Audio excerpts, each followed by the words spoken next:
தஞ்சை மல்லிப்பட்டினம் அரசு உயர்நிலைப் பள்ளியில் ஆசிரியர் ரமணி கொடூரமாக கத்தியால் குத்தி கொலை செய்யப்பட்டிருக்கும் நிலையில் நடந்தது என்ன என்பது குறித்து விவரிக்க செய்தியாளர் பாண்டியராஜன் நம்மோடு இணைப்பில் இருக்கிறார். பாண்டியராஜன், வணக்கம். இது குறித்தான முழு விவரங்களையும் பதிவு செய்யலாம்.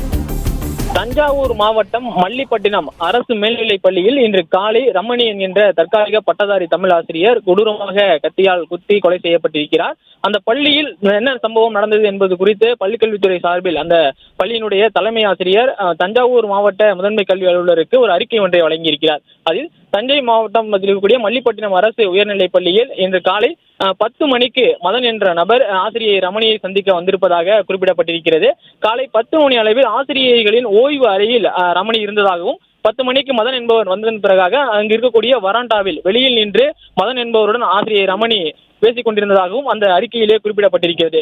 மேலும் ஆசிரியர்களின் ஓய்வு அறைக்கு வெளியே இருக்கக்கூடிய அந்த வராண்டாவில் பேசிக் கொண்டிருக்கும் பொழுது திடீரென 10 மணிக்கு இவர்கள் இருவரும் பேசிக் கொண்டிருப்பதை அங்கு இருக்கக்கூடியவர்கள் பார்த்திருக்கிறார்கள். அதன் பிறகாக திடீரென கத்தியால் ஆசிரியனுடைய கழுத்து பகுதி மற்றும் வயிற்று பகுதியில் மதன் என்பவர் குத்தியதாகவும் சொல்லப்படுகிறது. அவர் குத்தியதை பார்த்திருக்கக்கூடிய மற்ற ஆசிரியர்கள் அவன் அங்கிருந்து தப்பித்துச் செல்வதற்கு முன்பாக அவனை அங்கேயே பிடித்திருக்கிறார்கள் எனவும் அந்த அறிக்கையில் குறிப்பிடப்பட்டிருக்கிறது.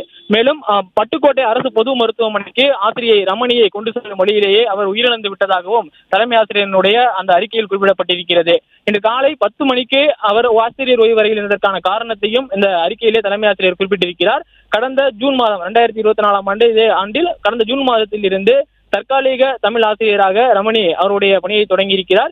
இன்று காலை முதல் வகுப்பு அவருக்கான பாட வேலை இல்லாததன் காரணமாக அவர் ஆசிரியர்களுடைய ஓய்வு அறையில் இருந்ததாகவும் அந்த அறிக்கையில் குறிப்பிட்டிருக்கிறார். அப்போதுதான் பள்ளி தொடங்கிய சிறிது நேரத்தில் 10 மணிக்கு மதன் என்பவர் பள்ளி வளாகத்திற்குள்ளே வந்திருக்கிறார். அதன் பிறகு ஆசிரியை ரமணியை சந்தித்து அந்த வராண்டாவிலும் நின்று பேசிக் கொண்டிருக்கிறார். காலை 10 மணிக்கு அங்கே நேரில் ஆசிரியர்கள் அவர்கள் இருவரும் பேசிக் கொண்டிருப்பதை பார்த்திருக்கிறார்கள்.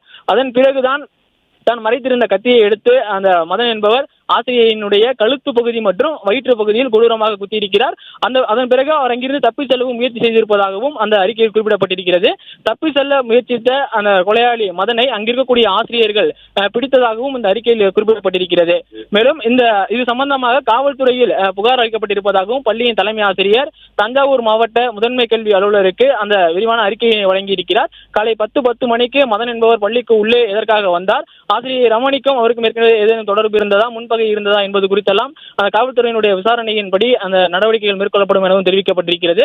காலை அவர் அங்கு வந்து நேரடியாக அந்த கொலை செய்ததன் பிறகாக கையும் களவுமாக மற்ற ஆசிரியர்கள் பிடித்து அவரை காவல்துறையிடம் ஒப்படைத்ததாகவும் தற்போது அந்த சொல்லப்படுகிறது.